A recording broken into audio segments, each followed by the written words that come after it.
Fortitudo da impazzire, i biancazzurri che mai hanno perso in questo 2021 battono anche Vigevano e volano in classifica al termine di una partita più che mai bella e combattuta. Agrigento vince e convince, la Fortitudo si è imposta con il punteggio di 75-80 alla fine di un match più che mai avvincente. Tra i migliori in campo un super Paolo Rotondo, autore di 20 punti e 7 rimbalzi. Ma sicuramente è stata una vittoria che i ragazzi hanno meritato, è stata una vittoria di carattere, di cuore, perché nel terzo periodo dicevano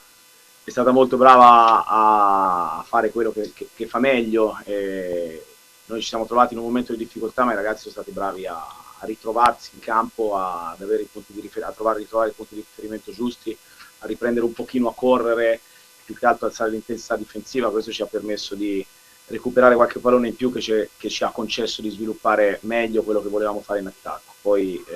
credo che sia stato proprio un momento in cui tutti hanno dato un contributo importante, perché abbiamo ricevuto nel momento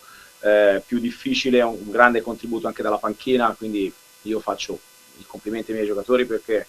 hanno dato tutti qualche cosa che andava oltre l'aspetto tattico e tecnico, anche perché per noi questa era una partita che chiudeva un ciclo di 3 gare con i viaggi e quant'altro, quindi non era semplice per noi arrivare con le energie giuste a giocare una partita difficile contro un avversario di altissimo livello, allenato molto bene e che ovviamente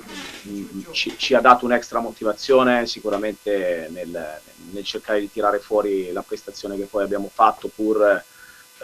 con qualche errore di troppo in momenti in cui non siamo riusciti a controllare bene la gara, però sicuramente avevamo le motivazioni giuste, i ragazzi hanno fatto vedere bene che comunque hanno tanto dentro da spendere, e di questo faccio i complimenti alla mia squadra.